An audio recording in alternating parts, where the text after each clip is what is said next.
Vamos lá para mais uma aula, e essa aula a gente vai falar sobre as vias de administração de ozônio. Então, todas as vias vão estar contempladas aqui, né?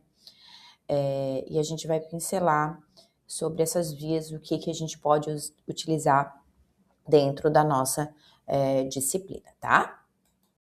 Vamos lá falar sobre a via auricular. A via auricular é aquela que a gente usa com o esteto, tá aqui, com o esteto, e então, na verdade, ela é uma via local.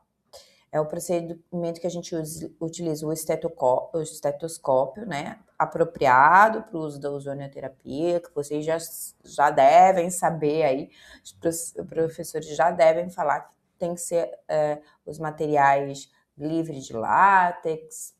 Esses materiais eles têm que ser à base de silicone, vidro, inox, no caso do vidro do estetoscópio não, né? Mas todos os equipamentos eles têm que ser adaptados ao uso da ozonioterapia, porque o ozônio ele é muito corrosivo à matéria orgânica do látex, tá? Então, na via auricular, na verdade, é uma via local que a gente utiliza o estetoscópio como o gás, né, para o tratamento principalmente de doenças aéreas superiores, H1N1, Covid. Eu utilizei demais o Covid quando eu estava na pesquisa e comecei. O protocolo da pesquisa ele não tinha, né, o uso auricular, mas eu comecei a ver uma diferença aí nos primeiros dias dos pacientes e eu trouxe para o meu protocolo exclusivo do consultório com excelentes resultados. Mas daí vocês vão pensar assim, tá, mas para que eu vou usar nas doenças musculoesqueléticas, doenças de dor crônica? Para inúmeras coisas. Por quê? Porque muitas vezes essas doenças estão associadas a outros tipos de sintoma. Por exemplo,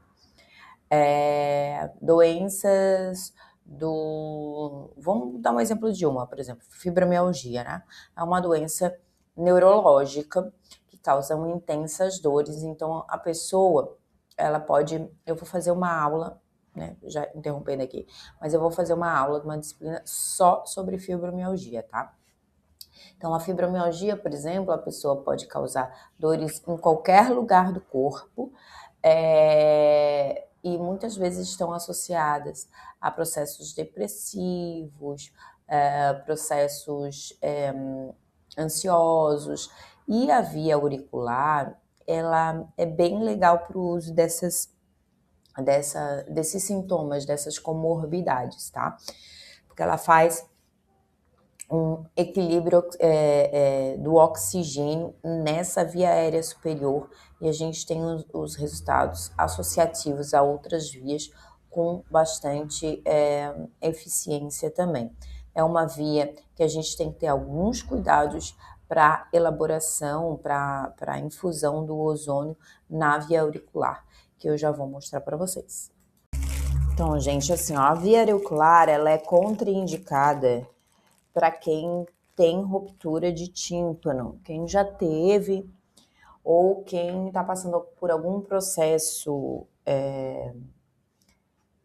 inflamatório de via aérea superior que possa ter a ruptura de tímpano.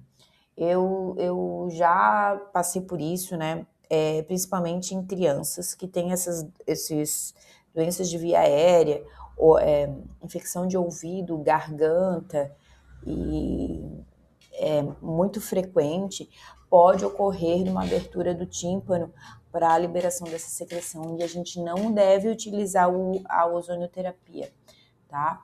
Porque o tímpano é um mecanismo de proteção até de todo o sistema auditivo ali. Então, a gente não pode estar aplicando o ozônio com a ruptura de tímpano.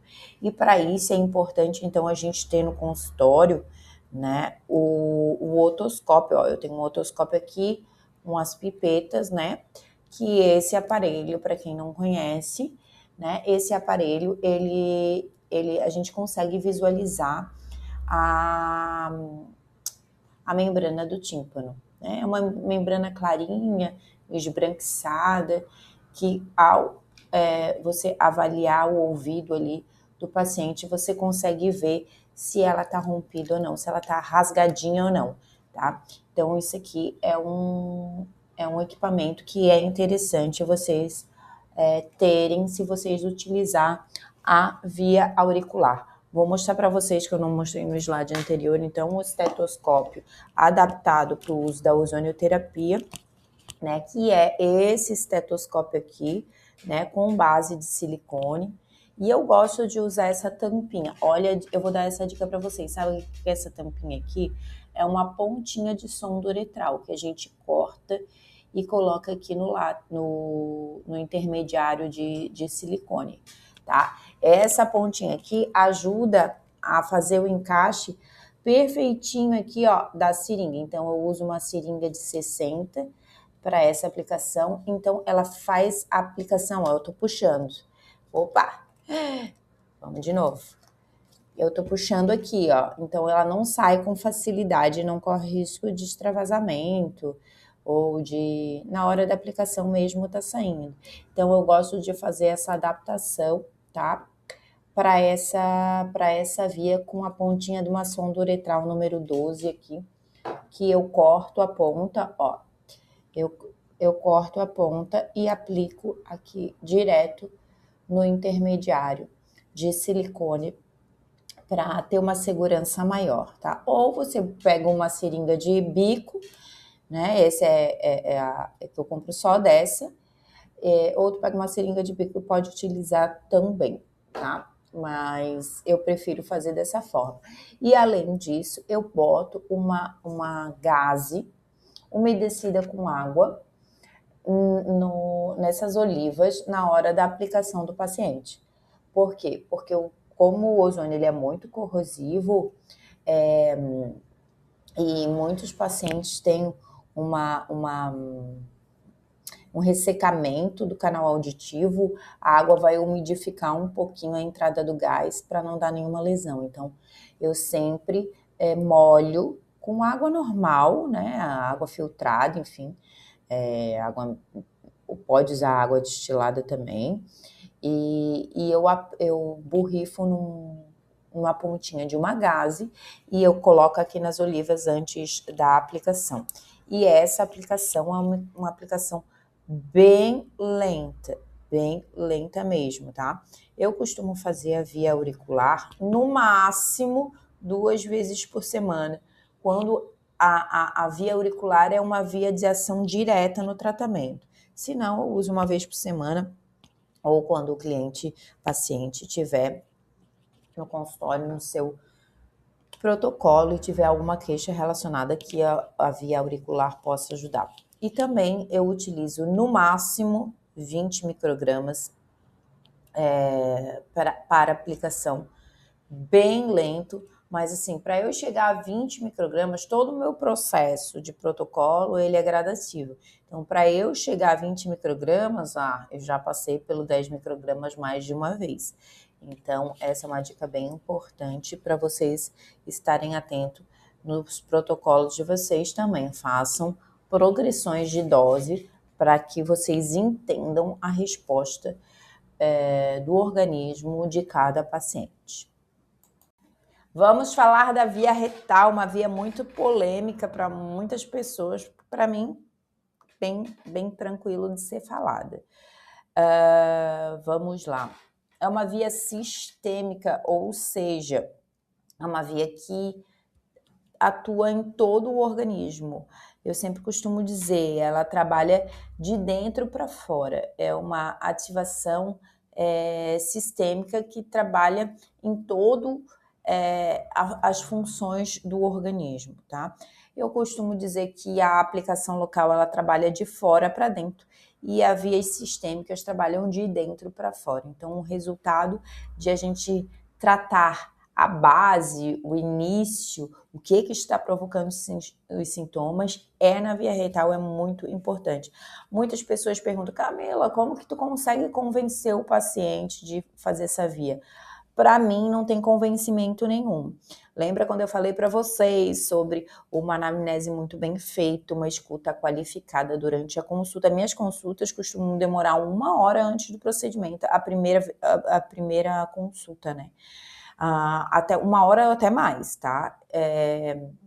E quando eu vou apresentar o protocolo, né, o tratamento terapêutico, e tem a via retal, a explanação eu explico tudo que eu estou explicando para vocês, assim, sobre o que é o ozônio, como que ele faz, como que ele atua no organismo, quais são os benefícios, eu explico tudo para o meu paciente. E quando eu chego na hora da via, ele já está convencido que a ozonioterapia vai trazer bons resultados para ele, e é muito fácil do entendimento dele e da importância da via também.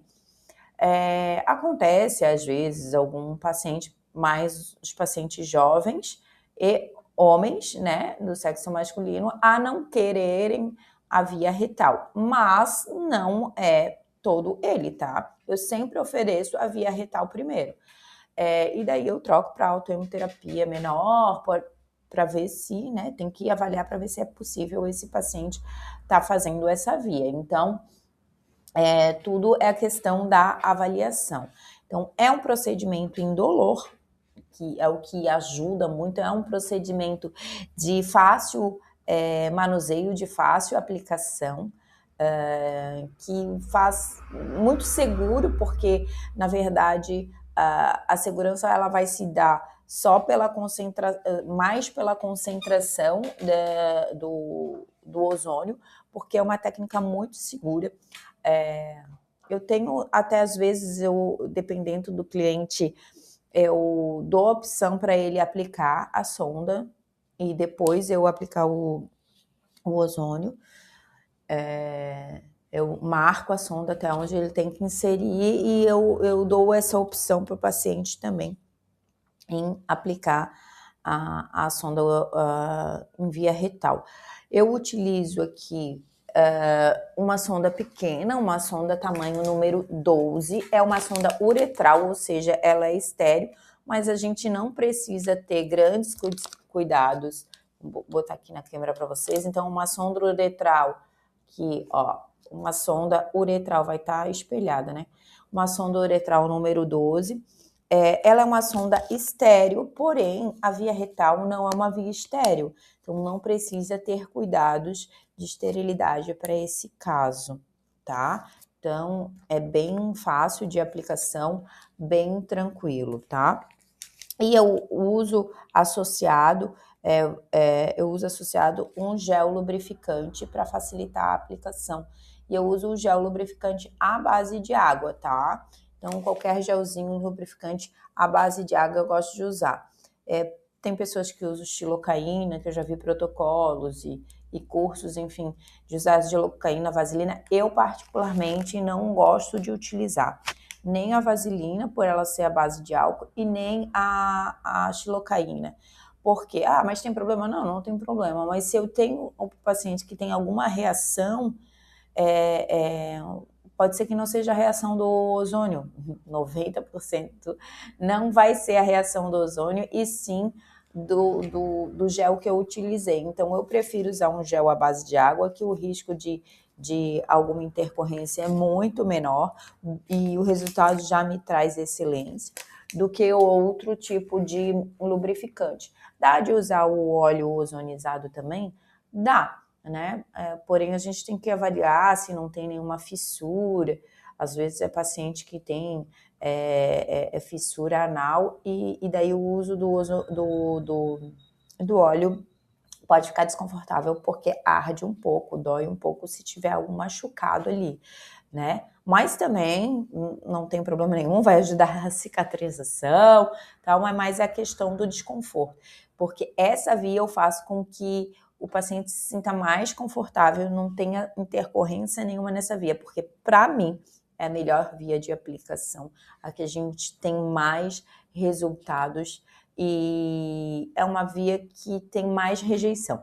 Então, mas como eu falei para vocês no início ali, é uma via que, se você fizer uma boa anamnese e explicar todo o processo do ozônio, Quando chega na hora da parte da via retal, da via sistêmica, no caso, retal, é fácil a explanação se torna muito fácil e muito que dê muita confiança do paciente estar realizando essa via, tá bom? Então, é uma via que eu associo com as outras vias. Mas, por exemplo, assim, o paciente vai fazer mais de uma via sistêmica e via retal. Ela assim, não, eu quero fazer uma só. Eu sempre vou priorizar a via sistêmica, tá? Sempre vou priorizar a via sistêmica. Então, para mim, a via retal é a mais importante dentro dos protocolos do uso da ozonioterapia. Vamos falar de via endovenosa autohemoterapia maior. É uma outra via sistêmica, tá? É uma técnica que é feita com a retirada da quantidade específica de sangue, é cerca de 150 ml, dependendo do protocolo. Via venosa, né, se retira 150 ml, se mistura com ozônio, 150 ml, dependendo da concentração também. Faz uma homogeneização dessa bolsa de sangue e se aplica novamente, se transfunde na veia.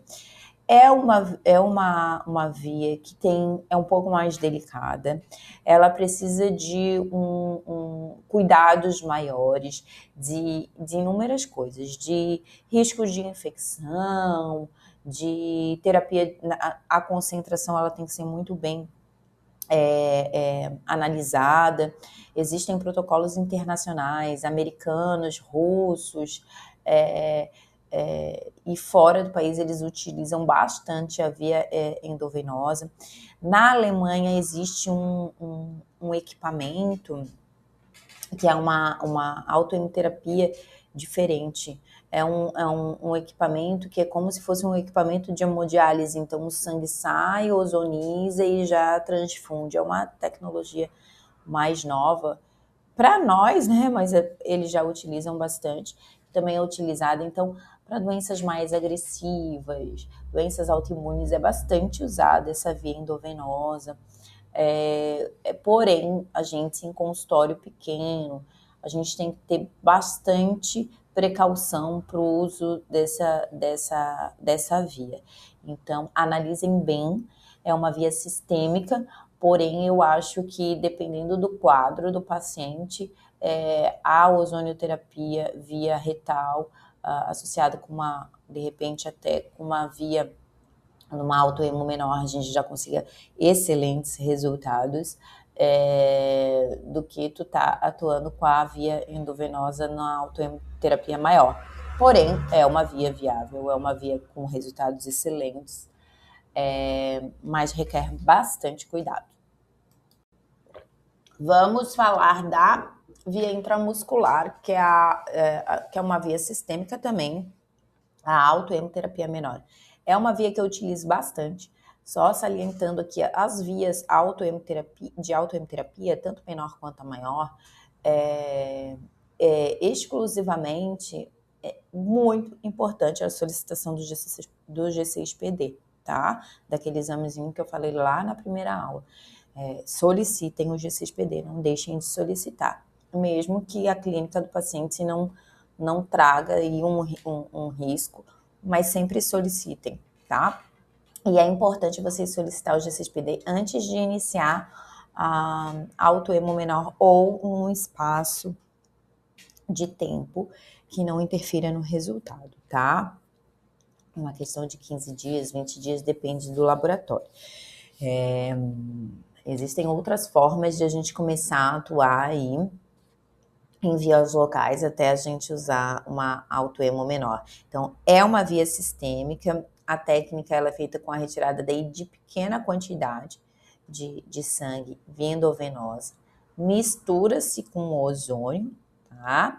E daí aplica-se em região intramuscular profunda. Vou repetir. Aplica-se o sangue ozonizado em uma região intramuscular profunda. Então, glúteo, gente. Glúteo é o local. Pode ser aplicado em outros? Pode, mas o sangue é pesado junto com o ozônio, causa dor. E eu vou falar para vocês, assim, É uma técnica que é muito utilizada, gosto bastante, tem resultados maravilhosos.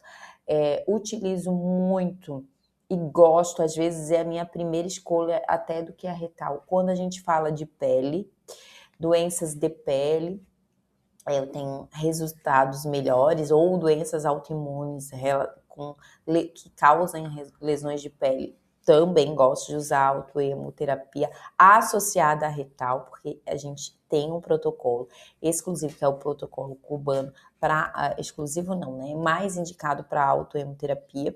E eu vou explicar numa aula para vocês também como que a gente pode, a partir desse protocolo, fazer outros protocolos para mais diversas patologias. Mas é uma via muito legal de ser aplicada, muito boa, requer um custo maior, então a gente usa aí um scalp e as seringas, as agulhas, desculpa, agulha 30x7 de preferência, que ela é mais profunda do que a 25x7. Vai depender da musculatura do paciente também.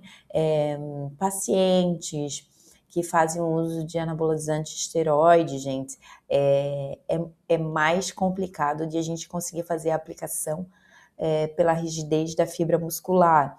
Então, avaliem bem, às vezes vai ter que fazer 2 aplicações de 2,5, enfim. É uma via bem legal, gosto de utilizar bastante em atletas, mas esses pacientes que fazem uso de estímulo de crescimento, hormônio de crescimento, anabolizante esteroide, né, que é uma realidade, né, gente? A gente não tem como dizer assim, ai, não. É uma realidade, é bastante utilizado no meio do esporte. E existem esportes que têm isso, né, que os bodybuilding, então tem um outro nome antigamente que eu utilizava, trato bastante porque fazem lesões musculares, fazem as mais diversas lesões ortopédicas, assim, canelite, já tratei bastante, fascite plantar, epicondilite, são doenças que são bem características de quem levanta peso, né, musculação, enfim, e eu gosto de atuar bastante, além do local, a intramuscular, a autoemoterapia menor, ela tem essas particularidades, mas porém, com resultados excelentes, muito bom mesmo, tá bom?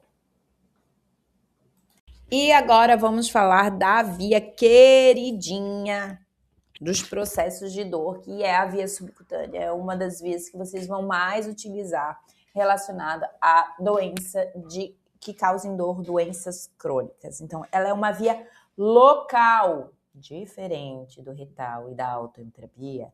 Ela não é uma via sistêmica, ela é uma via local, ela vai tratar de fora para dentro. E isso, nesse mecanismo de ação criação do protocolo, vocês têm que ficar bem atentos. Então, por exemplo, um paciente que tem artrite reumatoide, vamos supor assim, né? Tu vais tratar, tu tens que tratar a via sistêmica, porque é uma doença relacionada à imunidade. Então, tu faz uma via retal ou uma autoimune menor, eu particularmente prefiro, nesse caso, uma via retal associada à via subcutânea, que é uma via local. Então, a gente aplica o gás, né, no plano subcutâneo, no tecido subcutâneo, com uma agulha pequena, tá? E também, além do controle de dor, ele é muito utilizado na estética, tá bom? Então, aí eu vou utilizar no máximo na subcutânea, como eu falei para vocês, 20 a 25 microgramas, não vou mais do que isso. É uma via que é muito segura. Eu, particularmente, não tá aqui, tem a via intraarticular, que eu, particularmente, não faço. Eu prefiro fazer uma sistêmica mais a subcutânea, porque a intraarticular, a gente tem que ter uma precisão muito grande e é um risco maior, e que com outras vias eu consigo suprir essa necessidade, tá? O que eu utilizo, então, numa via subcutânea? Eu utilizo uma seringa, eu gosto de utilizar uma seringa D20. Eu já vi algumas pessoas usar a seringa de 60 e distribuir. Eu acho ela muito grande para fazer esse manuseio. Até porque eu vou gravar uma aula prática para vocês. Quando a gente aplica o ozônio em via subcutânea, ele costuma retornar para a seringa, por causa do peso do gás, tá? Então ele costuma retornar para a seringa. E se tu deixa ele retornar todavia, tu não consegue aplicar a quantidade de ozônio. Às vezes as pessoas, mas eu tô fazendo e não tem resultado. É porque tá aplicando e volta o gás para a seringa, né? Então, enfim, não vai ter o resultado que tu procura, tá? Então, eu costumo utilizar uma seringa de 20, mas eu tenho bastante destreza com seringas. Quem não tem muito, mais vale usar uma seringa de 10 e mais vezes no gerador para ter resultados, para ser mais fácil de aplicar. Daí, a agulha, eu uso a agulha aqui, tá aqui, ó, é a 13 por 30, tá? Que é a amarelinha. Eu gosto de uma marca específica, que é essa aqui, mas pode ser de qualquer marca. Essa amarelinha, ela é bem pequenininha, mas não se atentem à cor, se atentem sempre a um número para fazer o pedido para vocês. E só voltando que na hora da autoimune, eu não estava aqui, eu não estava com ele em mãos, para não interromper a aula, e eu estou trazendo aqui, então, para vocês entenderem a diferença da intramuscular para subcutânea. Eu vou mostrar uma do lado da outra para vocês terem esse entendimento aqui agora, mas depois eu trago para vocês numa aula prática. Então, olha aqui, aqui é uma 30 por 7, essa aqui é uma 25 por 7, esse aqui é uma 13 por 30. Então, essas duas vias aqui eu vou fazer para intramuscular, tá? Principalmente para aplicação essa aqui de pacientes maiores, com uma musculatura maior. Um paciente com pouca musculatura, um idoso, tu pode até usar 25 por 7, né? Um idoso que tenha perda muscular, né? Que não tenha fibra. Porém, para a subcutânea, nós vamos utilizar essa aqui, a 13 por 30. E aquela verdinha bem pequenininha, aquela é para subcutânea, para intradérmico, tá? Nem sempre a gente aplica a agulha inteira. E olha que ela é bem pequenininha, tá? Ela é bem pequenininha. Não sei se vai dar de ver aqui. Ela é bem pequenininha. Mas às vezes eu não aplico inteiro. Por exemplo, assim, uma canelite. Paciente, eu vou fazer a aplicação na canela. A gente tem pouca gordura, pouca fibra muscular. Então, a gente, às vezes, não vai num plano de 90 graus. A gente já vai num plano de 45 graus para chegar até o tecido subcutâneo. Para ter mais segurança ali também, e além da questão da dor. Mas é uma via que a gente utiliza bastante mesmo nos protocolos de dor. Eu vou trazer para vocês depois, no final dessa disciplina, que eu faço essa aplicação nos protocolos de dor da via subcutânea associada à ventosa. Bem, isso vai ser mais lá pra frente, porque o resultado, assim, ó, gente, é top, tá? Eu tenho vários resultados muito bons. Mas essa via subcutânea, vocês vão escutar eu falar bastante, porque é uma das vias mais utilizadas nesse processo de controle de dor e de processos inflamatórios que, na maioria das vezes, estão associadas a essas doenças crônicas. Álgicas, né? Então, mais uma via aqui, uma via vaginal que eu só vou passar para vocês aqui, que eu vou ministrar a disciplina também de doenças do reprodutor feminino. Então, a gente vai estar trabalhando aqui. E pouco a gente utiliza nos casos de dor. Mas, se a gente falar em caso de dor, né, não vai estar relacionada aí a questões musculoesqueléticas, mas assim, a endometriose a gente faz o tratamento via vaginal, que não é esse caso poderia até ser dor crônica, mas a gente vai abordar em um outro momento, nas doenças do reprodutor feminino, tá? Que a gente utiliza o gás e a água em via vaginal, tá bom? Mas só para a gente exemplificar aqui mais essa via. E as polêmicas, que é sempre importante a gente trazer, eu sempre vou trazer para vocês aqui, né? São vias que ainda já existem estudos, já existem resultados bons, mas são vias que ainda tem que ser muito bem analisadas e pensadas para aplicação, né? Não tanto relacionada a essas comorbidades que a gente está falando, que é a via uretral, porque é uma via estéril. Então, todo esse procedimento teria que ser um procedimento estéril, então a gente tem que ter bastante precaução. O soro ozonizado também, que ele tem, para ele ser ozonizado efetivamente e não ter conteúdo ruim nesse soro, ele tem que ser muito bem trabalhado e ozonizado com técnicas específicas. A via inalatória, que é o que eu falei para vocês no início da aula, associada à via sublingual, muitas vezes eles tratam da mesma forma, eles seguram o gás ali na cavidade oral. Mas enfim, eu acho mais arriscada essas áreas, então tem que ter técnicas bem específicas, mas estão em fase de estudo e já tem bastante aplicação com isso. A via sublingual, quando a gente fala da auricular, eu acho que tem questões próximas, dependendo dos casos, às vezes tem uma entrega, uma absorção ali sublingual, então pode até a critério pensar uma via, uma via sublingual, mas com uma entrega até parcialmente sistêmica, mas são vias polêmicas. Então eu trouxe para vocês todas as vias de aplicação aqui, trouxe, né, em slide, e falei também da via intraarticular. Trouxe todas as vias aqui, porque quando a gente começar os protocolos, vocês já vão entender a minha nomenclatura dos tipos e vias de aplicação da ozonioterapia para o tratamento de dor, tá bom? A gente se vê na aula 4.